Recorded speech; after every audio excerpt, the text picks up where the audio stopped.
All right, guys, I'm back, and I'm doing my hat's crooked. It's gonna be sloppy because I'm handheld, but I want to do a video today, um, and it's gonna be about. It's probably not gonna interest a lot of people, but on all the different veterans groups I'm in and everything, and a lot of discussions going on. 4th of July, fireworks, PTSD. It's a bitch. It is. It's true. Um, there's some different angles to that story, though. There, I've been dealing with this for several years now. First of all, back up. I think everybody who has PTSD, is there an ant on my glasses? I think there is. Everybody who's been dealing with, I just came in from outside. Everybody who deals with PTSD deals with it a lot longer than they know they're dealing with it. They will say they suffer from it a lot longer than they deal with it. Okay, you have PTSD before you're diagnosed with PTSD, and it affects your life, and you develop responses and coping skills and mechanisms that you don't know you have because you don't know why you have them. And there's the stereotype, the movie stereotype of the angry vet that snaps and becomes violent and destroys a town. Some, bad guy in a coffee shop puts his hands on his shoulder and in one fluid motion breaks his arm, kicks him, throws him to the ground, has him pinned down. That's not what most PTSD is like. Most people with PTSD are completely to the opposite of the spectrum. We want to isolate. We want to be left alone. We don't want anything to trigger us. We're not going to become violent. We're going to become nearly catatonic. We're going to become lost in our own heads, with intrusive thoughts, bad memories, feelings that are upon us that we recognize, but at the same time don't understand. And it's. I mean, quite frankly, I'm not trying to be melodramatic about it, but it's a living hell, especially with the 4th of July, because obviously, the cause of most. I shouldn't say most. I don't know the numbers, the stats, but a lot of PTSD, where you find it very prevalent, is in military veterans who have acquired it through combat operations. Now, I also want to be totally fair and say, listen, and I say this a lot, PTSD is not a military disease. Anybody of any age can suffer from PTSD because it is a psychological mental response to a traumatic event, and you can develop PTSD from people have PTSD who were downtown Manhattan on 9/11 who watched the plane hit the towers, who saw people jump to their death, who watched the deaths of thousands of innocent Americans when those buildings came down. That is a significant emotional traumatic event, and people do have PTSD just from that. A certain smell, a certain sound, a certain sight can trigger those feelings, those memories. Okay? It doesn't just have to be something that physically happens to you.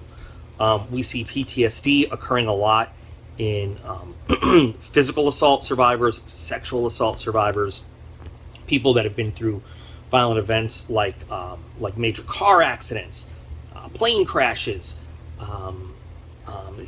you name it. Now, we focus a lot on PTSD related to the military because I think if you take a social group, you find it percentage-wise more prevalent in that social group. People join the military, people go to war, and people come home with PTSD at a high rate. Now, again, people don't always know they have PTSD right away. In my case, and I can only speak about me. I can't tell you what it's like for everybody because everybody's different. I can tell you that I was the only person, those of you who've watched my channel for a while have heard this, I was the only person in my life that didn't know I had PTSD for a number of years. It was a secret known only to me. Probably for about 10 years. folks would try to drop hints. Some would come right up and tell me, like, dude, you got PTSD, you need to deal with your shit. And as the very stereotypical type A, proud military male, then I would get angry. And my response would be, screw you, I'm tough, I can handle it, I'm going back. just because you said that, I'm volunteering for another tour.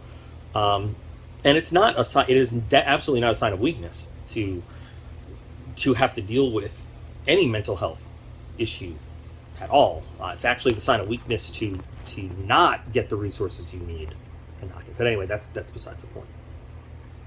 So back to the 4th of July. The 4th of July, while is a beautiful holiday celebrating a great event, and I don't want to talk about any stupid politics in this video. It's actually not the birth. It's not the birth of our country. It's not the day the United States said we're the United States, but we celebrate it as Independence Day. And if you read the history, you'll find out it is not the day we fired the first shot. It's not the day that the United States finally said this is the United States, but it celebrates a whole specific event. But anyway, you can cut, slice, and dice, what made the United States the United States, but we choose the 4th of July and the events therein to celebrate the birth of the nation. And we celebrate it with fireworks to represent a number of things. It is very difficult for people, a lot of combat veterans, to have that trigger, the boom, the sounds, because obviously they can sound a lot like the sounds of combat. And it can be tough. And once again, going back for a long time, I didn't understand why I didn't like doing fireworks. I remember memories as a child loving setting off fireworks illegally, as it were, in New York City, in Queens, with my dad and our neighbors, having bottle rocket wars with the folks across the street. We travel into Manhattan to Chinatown, because that's where you go and get the best stuff, on Mott Street. And you'd meet a guy, he'd be standing on the street corner, he'd have like a menu, and you'd tell him, I want this and this and this and this, and you'd give him some cash, and he'd run away. And this is in the 80s, and he'd come back with a shopping bag full of your stuff. You'd throw it in the car, you'd go home. That's how it was. And then you had a great 4th of July. Back then, the cops would you'd stop. You'd give the cops the respect of acting like everything's cool. They'd roll down the street. They'd tip the hat. You'd wave to them. You just wouldn't light them off until they were off the street.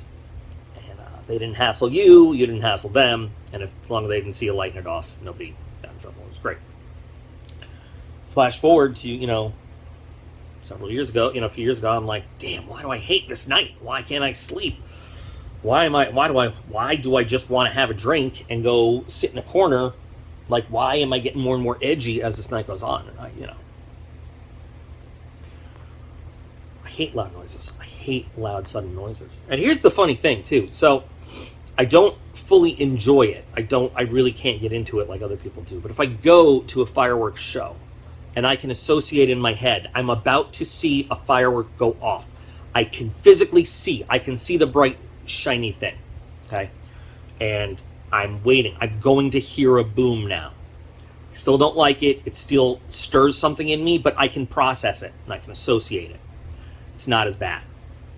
When I'm sitting in the house, or I'm walking down the street, hanging out outside, and all of a sudden I just hear a loud, unexpected boom or series of booms, there is that mechanism in me where I have to make the decision very rapidly. What am I going to do?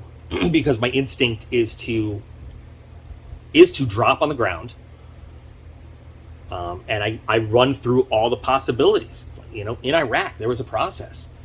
You hear a sudden boom, you drop to the ground, you try to ascertain where it's coming from, you stay in your spot, depending on the where you are, for 1 to 2 minutes, until you then go for a shelter. You don't run through a mortar attack, because you're just as likely to run into the mortar as you are to run away from it.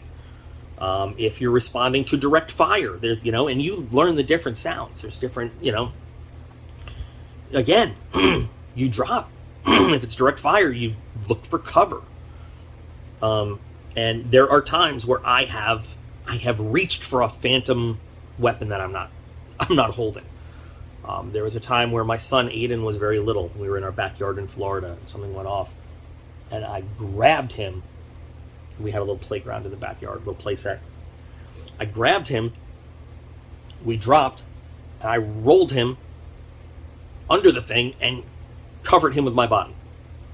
Scared the shit out of him. To me, all I was doing was planning, what am I going to, as a couple people were yelling at me, what the fuck's wrong with you? That's the PTSD response. That's the trigger, and then the automatic response. That's what happens. It's what it is. Now, triggers are different for everybody. My PTSD trigger might be different from somebody else's. My response might be different from somebody else's. That's where trigger recognition, trigger response, and then coping skills, coping methods comes into it. Now, number one, at this point in my life, I had come to accept the fact that yes, I have mental health issues. I am a broken old combat veteran, broken physically because I have things wrong with me that are broken, but I mean, I have issues that I need to deal with. Part of that is through therapy. Part of that is through medication, and I do take daily medication. Now they switched it, something called Vibrid. It replaced 3 different pills with one, which is great. I have a whole bottle. They keep sending me tubs of this stuff. This is called Vistaril. It's not too different from Benadryl, but this is called a rescue medication. I can take it daily. What do they say? Take 2 capsules 3 times a day as needed for anxiety. Or I can take it as a rescue medication. I could just pop 2 to 3 pills as I need. It's a downer. It helps manage that anxiety. And I will carry in a little pill container. I'll carry some of those around. And again, fireworks. It's not the only thing. I have a weird thing. If the sun glints off a mirror just the right way into my eyes, all of a sudden I am sitting in the front seat in a Humvee. Taste sand. I can smell exhaust, and with a rifle pointed out the window, I'm physically sitting in that seat again. Yep. The smell of fire, a lot of diesel exhaust around me puts me right back into Iraq. There are certain smells that put me in an Afghanistan mind frame. Certain sights. I hear helicopters or I hear small propeller planes, and that's a trigger for me, because the way that we did a lot of close air support and a way that we did a lot of reconnaissance in both those countries with these little small propeller planes. And I have to stop, and again, this is learning over time. This is how I manage. I have to stop, ground myself, and I will look up and I will make visual contact with that plane. I'm pretty smart about my airplanes, so I know what they are. And I will look and identify that plane and do the process in my head. That is a Cessna 172. That is not a Beech King Air. Most planes are based on the RC-12 platform. That is a civilian airplane flying over the United States. I am home. I don't need to worry about that plane. I will have to do that.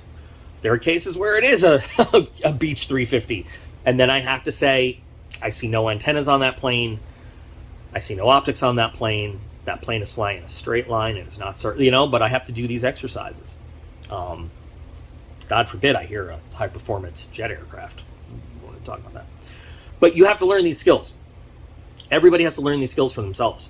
I was very fortunate to get to go to a military-specific inpatient program in Florida at a place called Emerald Coast Behavioral Hospital.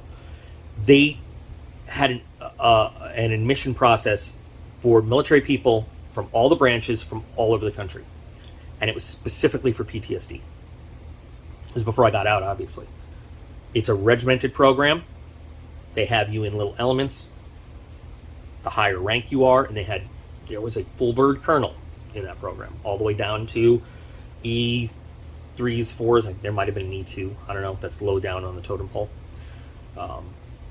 But it's not like you just go to a normal mental hospital where it is regimented, and there is lights out, there is reveille, put up the flag, salute. So they keep you in a regimented military mindset, but they treat.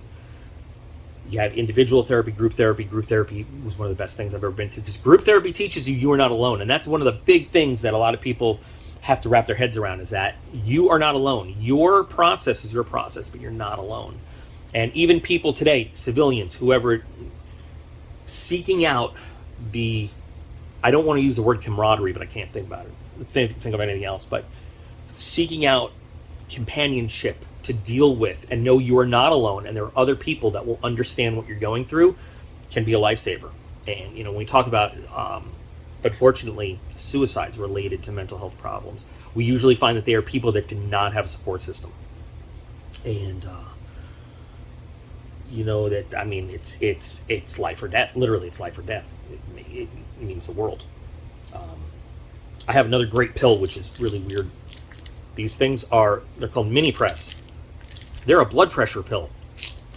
Somewhere along the line, some doctor figured out that it prevents nightmares related to PTSD. Reoccurring nightmares.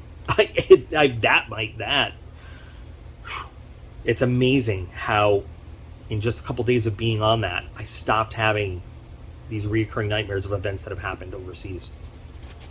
Back to the 4th of July. Sorry.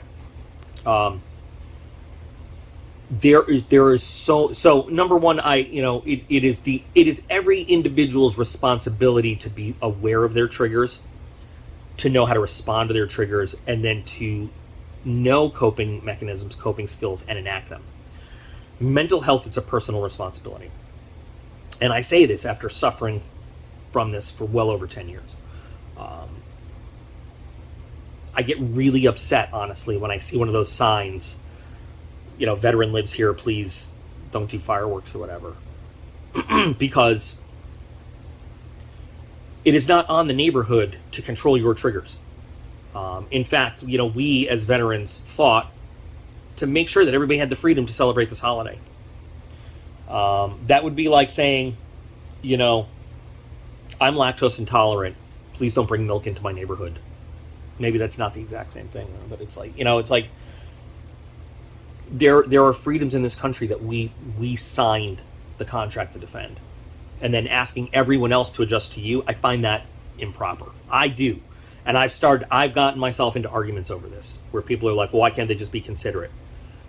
Because we live in a nation where it is for the majority good. That's why. The citizens, the neighbors, the neighborhood should not have to tiptoe around you. It is your responsibility, my responsibility, to learn what my triggers are and how to control them, and what my coping skills are going to be. Not to be the Debbie Downer that says, I know this is a national holiday and everybody's been celebrating it forever, including me as a kid, but now I can't cope, so you have to change your behavior. It's your responsibility to take care of me. That is not how it works. There are a lot of things that an individual can do to mitigate what's going on for the 4th of July. And things that I do. There's redirection, there's distraction, there's, number one, you need to be responsible for your mental health, and you need to get the help for it. And once upon a time, it was out of reach for a lot of people. There has never been more free resources available to people, online, in person. Our country has come a long way, and we need to go further. We absolutely do need to go further. You can just jump on a computer and look for free mental health resources. Even without seeing a specific specialist, you can find so many things that will help you learn grounding exercises. And if you don't know what that means, look it up, because I'm not qualified to teach it. I'm not. I can tell you it is an amazing tool to have to manage your triggers, maybe not manage your triggers, but to respond to your triggers, and coping skills to have. I rely on grounding exercises nearly every day. I know, I mean, not personally, but I am aware of hundreds of people that acquaintances or just people I've talked to or people I've been in group therapies with, whatever, you add them all up, that rely on grounding exercises as an amazing thing that works. CBT therapies, cognitive behavioral therapies, is like kind of it's more in the realm of therapy, but techniques you learn to help manage what's going on here, to change your behaviors and responses to things. There are so many resources available. What is frustrating is to see people who know that this is coming all year and then wait till January 1st to start saying, oh my God, I have PTSD and it's the 4th of July and I don't know how I'm going to cope. And it's like, well, how old are you and how many years have you been through this? And now you're 4 days away and you knew this was an issue. Again, there's a level of personal responsibility. I feel for every one of my brothers and sisters in arms that have to deal with this because it's terrible. But at the same time, what steps have you taken and how long have you known this was coming up? Let's say January, since at least January. You got to do something. It's like if you know you got an infection and you just haven't gone to the doctor, and all of a sudden, your foot's falling off. You're like, oh my God, what am I gonna do? My foot's about to fall off. Well, what have you done since the day you got that infection to take care of it? It doesn't get cured in a day. PTSD never gets cured, But we learn to live with it. We learn to cope with it, and we learn how to integrate other things into our lives to help us deal with it. Again, I think I've said it probably 20 times. Coping skills, coping mechanisms. That's what it's about. Trigger management and coping skills. That's all you can do. That's all we can do. And it's frustrating to me when I see somebody in pain that doesn't need to be. Again, my background is military, but also I have a background in emergency medicine. Working in an ER, or an ambulance, as a military combat medic. It frustrates me, it hurts me to see people in pain who don't need to be, who could have... I mean, we're famous in the ER for saying what makes it an emergency today that it wasn't for the last month and a half. And we say that to mean we could have been working on this. We could have been keeping it from getting to this point. But everybody's got to take a level of personal responsibility in it. There's resources out there. I have had personal conversations. And again, this isn't not a video about me, but I can only talk about me. I can't tell you what anybody else is doing. I have had conversations with complete strangers over the internet. People have messaged me on Facebook or in video comments. They said, I got nobody else to talk to. I'm feeling crazy. I don't know what, I'm feeling depressed, whatever. And, I've steered them towards some sources that'll work for me. But anyway, sorry, back to 4th of July. What I will be doing for this 4th of July. Number one, I've got some great family members that will take my kids to the big fireworks show for me. So I'll be keeping myself out of that loop. I know there'll be fireworks going off in the neighborhood. I've got some noise-canceling earbuds that will help keep some of that out. That big bass for the big booms, that'll still hit, and that won't do that. I've already selected some entertainment choices and some activities that take mental focus so that my mind will be focused on something. Now, when something is intrusive and comes in, I've got the grounding activities, the grounding exercises that I know are effective for me. One of them is to have an old clock in the room. You can find them. The one that goes tick, tick, tick. And when I find myself drifting, I kind of focus out all other sound, and I listen to the tick, tick, tick. And I am in the room, just me and that tick, tick, tick. And nothing else is in the room. And I actually learned this from a therapist. But the tick, tick, tick, and I kind of listen to that. I imagine my heart is going with the tick, tick, tick, and it cuts the anxiety down because I am so focused on listening to the one thing in the room. It could be anything. That's just one technique. That's one thing. And then like I said, distraction and diversion from what it is. I will have my rescue bottle. Like I said, I will be on them to begin with, along with my other daily meds. But I'll have my rescue bottle, and then I will have a comfortable area that is mine in a room.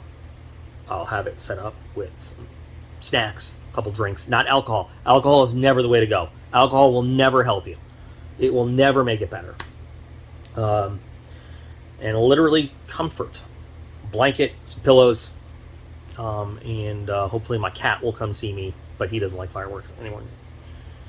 And I will do everything in my power to steer myself out of the anxiety.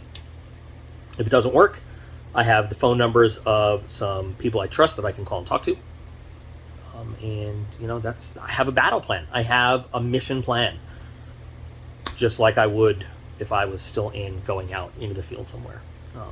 So that's how I handle the 4th of July. And how I handle it might be different from how someone else handles it. Another vet might be much more aggressive and might plan a schedule of activities minute to minute. Another veteran might say, I'm getting the hell out of here and I'm going to a cabin in the woods where I can be very isolated. That works for some, but there's a lot of resources and help out there, a lot of things for people to learn, there's a lot of people that want to give assistance to those that need it. PTSD is no, I hate the way it's portrayed in movies. It's not cool. It's not fun. It's definitely not something that just comes and goes. You live with it every single day. And it's not something that gets better at the end of the movie or the end of the TV episode. It's always there. But you can learn to manage it. And you can learn to live with it. And you can learn to not be slaved to it. You can learn to overcome the effects. And it gets better. It might slide backwards sometimes, but anyway. Like I said, I'm making this video in response to a lot of the discussion I've seen online. Again, like there is every year. My 2 cents.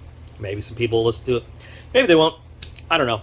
But as always, feel free to comment if you've got some ideas or thoughts. I just hope that maybe this hits the one person that needs to hear it. And it helps. So, to all of my brothers and sisters out there, not just in the military, but first responders, human beings, anybody that has to deal with this, my heart's with you. And you can always feel free to message me here, comment on this video, whatever. And we can have a discussion. To everyone else, thanks for watching. And, just be mindful there's people out there that need you.